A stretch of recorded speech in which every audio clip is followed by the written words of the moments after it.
So, all right, whatever you do it all for the glory of God. Everything, it says. So, all right, step one, everything at youth group. Let's just start with everything at youth group. So, Thursdays, if you could, just watch out there. I'm going to slide this out. Great. Perfect. Around the Bible. All right. Whiteboard time. So, let's just practice. Step one, youth group. So, what time is youth group? Thursdays, 6 to 8 p.m. So, let's just practice this. What would it look like to do the events of youth group in a way that brings glory to God? Like, let's really think about, like, is this actually doable in real life? Yes, it is. So, what would it look like? Okay, that one's gone. First of all, I only got 5 events for a normal night at youth group. So let's do shame on this side, and then let's do glory on this side. All right, not too hard. So let's be quick with this though. Icebreaker game. What would it look like to do an icebreaker game in a way that brings glory to God?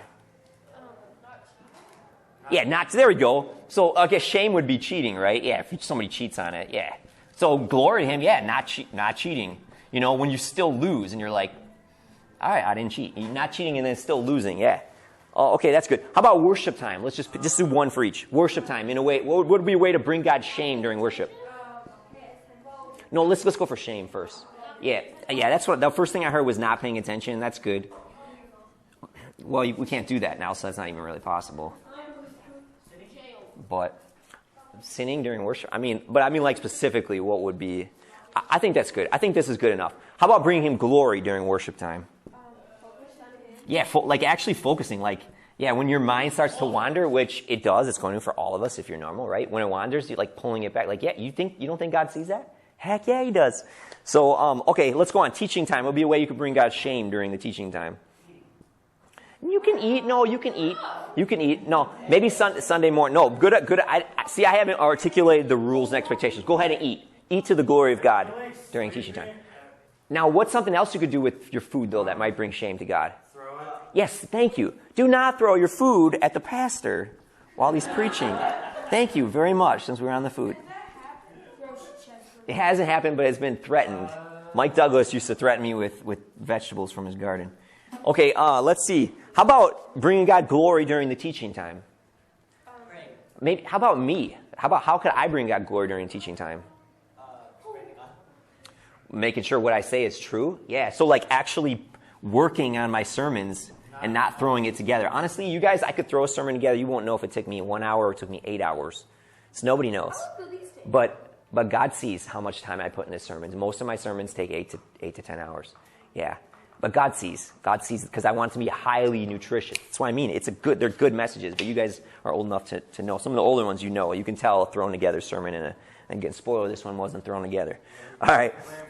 NF group time. All right, let's move on. How could you bring God shame during NF group time?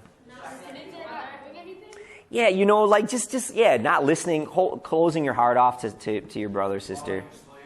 Wow, okay. If you're tired and you fall asleep, I feel like God's okay with us sleeping when we're tired. He's a good shepherd. But that's good. I just want one for each, so that's good. How about bringing God glory during NF group time? Let's do something else. Let's do something else. Not listening. Somebody else. Or some other, not somebody else, but some other. What was it? Sharing secrets. Yeah, okay. Yeah, maybe I was challenging you guys with that a couple weeks ago. Actually push yourself to open up to each other. So yeah, sharing something that's harder. Maybe the harder it is, the more glory to bring God when you actually open up, right? Some people, sharing their secrets is super easy, and that won't bring them as much glory. But for those of you that it's harder, see what I mean? God sees, and he knows what's harder for one person or easier for another, and he weighs things differently than the way we do something. And for some of you, it might be a huge step bringing God glory, a huge step of courage even to share something small. Okay? So God grades on a curve. He does. That's in the Bible. And he sees our hearts. He grades on our hearts. So, okay, last thing, the game time. How can you bring God shame during the game? Don't say cheating. Nah, don't say cheating. Come on. How do you bring God shame during game time? I'm not really sure. I didn't have answers picked up. Yelling at people. Yeah, maybe not controlling your anger. Letting your anger go when somebody, because half the people lose half the games all the time. Bad sportsmanship. Letting it go, just letting your heart go. I remember when I was a teenager, I had a terrible temper, super competitive. I remember hockey games when I would lose a hockey game. I was a leader in the youth group. I would take my stick and just slam it against the wall, and I'd go in the bathroom and confess it. I was just like, really just, super competitive every time. I remember flag football in college, at a Bible college, in flag football. I had issues when I would lose, and I would go back to the dorm and confess it. God, like, help me, God. Help me keep control of my anger. Strengthen me. That's real life Christianity. And you know what? That struggle, I think that struggle, I'm going to put glory to God, would be when you actually do struggle, but then you can bring God glory when you're honest about it with God, right? You don't try hiding with God. All right, I blew that. Like, I'm sorry. Well, all of a sudden, that turns it around, right? Those beings in heaven that were pointing at me, being like, God, look at what Solomon did, just threw a football at some dude's face at Bible college. But then when I'm alone with God right after that in my dorm room, I'm like, God, I'm sorry. I shouldn't have done that. What happens to God's glory? Yeah, and those dudes who were talking or maybe pointing at me and saying something, all of a sudden, and then when I ask God for strength to help me grow in that area, guess what he does? Yeah, so even the bad stuff, you can turn around and bring glory. All right, good. I got a little song video. Sit back and relax and enjoy. 1 Corinthians 10:31.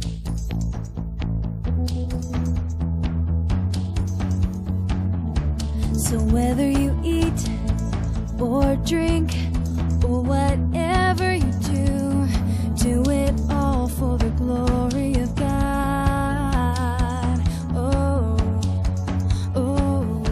So whether you eat or drink or whatever you do it all for the glory of God.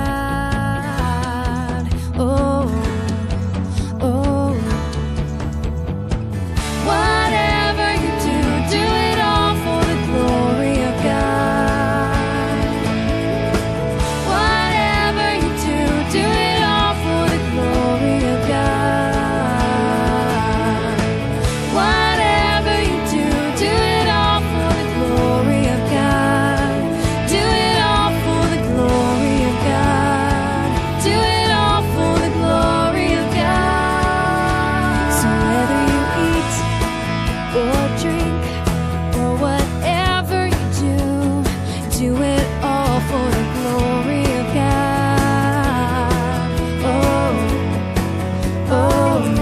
So whether you eat or drink or whatever you do it all for the glory of God.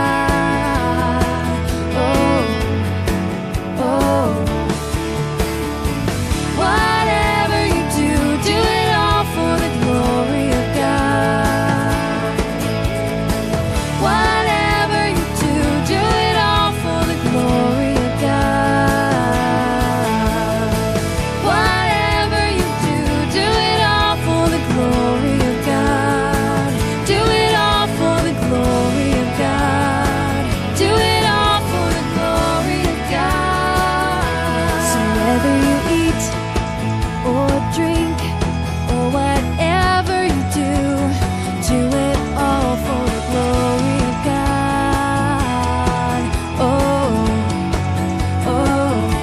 So whether you eat or drink or whatever you do it all for the glory of God.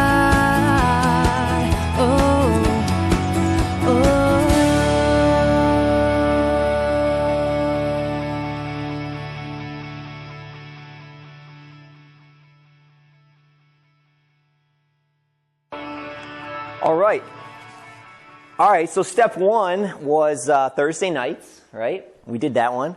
Step two, in order for your joy to grow full, this mission has to spill out more than just 2 hours of the week. It has to spill out into all of your life. So let's think about that. If you want full joy, raise your hand if you want full joy, like you actually want to have as much joy as is possible for you, the way you're designed to live your life. Okay, cool. I want you guys to experience joy. Actually, everything that Jesus says in this book, he says it because if you practice it, if you pursue it, it'll bring you joy. That's John 15, 10, and 12. Read it. He says, do my commands, because it'll help you stay close to me. And number two, your joy will grow, and your joy will become full. All right, so he wants you to have joy. It's not like he needs minions. He designed you. He's trying to teach you. Every command is teaching you how to live in a way that'll increase your joy. So, all right, so this mission's got to spill over from just Thursdays as this 2-hour slot into all of life. That's the point, right? That's the whole verse. Whatever you do. So, let's just think about this. I got three things. Real quick. Monday morning. Getting up out of bed. And you're groggy. You know the Monday morning feeling. It's like the most depressed time of the week, right? Sunday night for me used to be the most depressed time because I was thinking about Monday morning. Right? Let's be honest. Like my whole high school, it was like Friday, I'm like here. Sunday night, I'm like depressed. You know, like it's like each day it kind of comes a little closer. It's like Tuesday night, like Wednesday, you do the psychological games. Halfway there. I'm at the hump right now. You know what I mean? And yeah, so Monday morning, that's like, you can figure out how to live on point with the mission Monday morning. I feel like you can do it anytime. So let's see. Let's think about this. Let your brain think about it. Monday morning, getting ready for school and you're half dead. How can you be half dead for the glory of God? Like, how can you do that and walk through that 30 minutes, that hour in the way that... But yeah, what are you praying? Because God doesn't like us being phony, so right? So this isn't paste a smile on my face and pretend I'm happy. So what are you going to pray? Yeah, like, God, I hate my life right now. Just that honesty with him, you know what that does to him? That brings him glory. One of his kids is being honest. Oh my goodness, that brings him glory. Do it, yeah. Just, God, it kind of sucks right now. Give me what? Give me some strength. Give me some strength. You think that brings him glory? Absolutely. Yeah, he doesn't want you to be phony. Just share life with them. Just share it with them. All right, that's good. Just talk to him about it. Yeah, that's good. All right, how about this one? 5th hour biology class. You want to pull your hair out because the teacher is monotone. No, he's monotone. Like, you know what monotone means? Yeah, no, okay. Every day. And it's only September.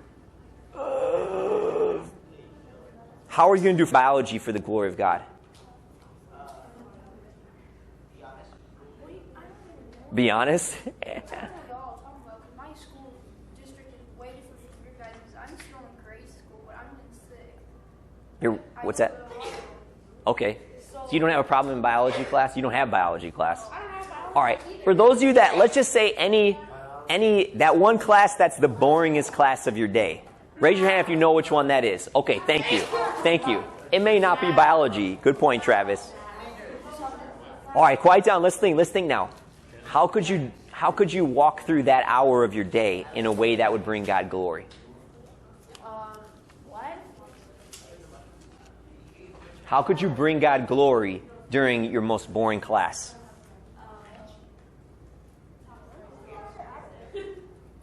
Definitely not screaming. Not screaming? Okay. So restraining yourself when you want to tear your hair out? Okay, that's good. What's that? Maybe telling God about how boring it is. Okay, communicating. This is a theme. Okay, that could be part of it. Yep. Go ahead. Does that hand stretch or a hand raise? You're just stretching. Yeah, go ahead, Christopher.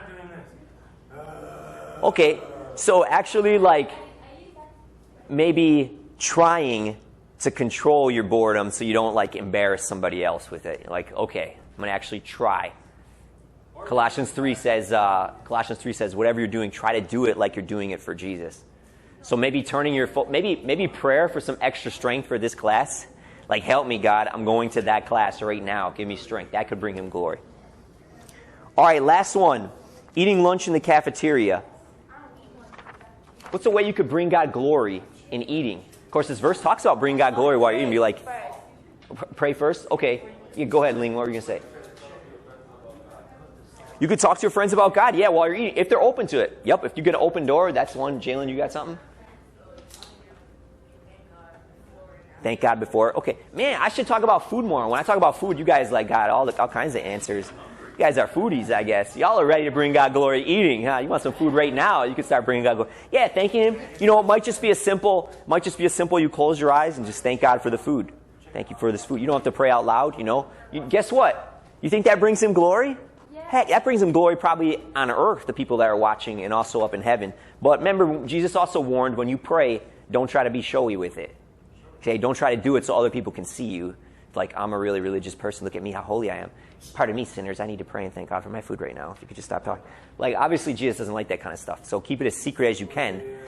But yeah, you could just briefly. What I do is I just bow my head just a second, just like this, and I'm done, and I eat. People might not even know what I'm doing, but everybody up in heaven knows what I'm doing, right? And brings God glory without being showy with it. So there's a little idea. How about this?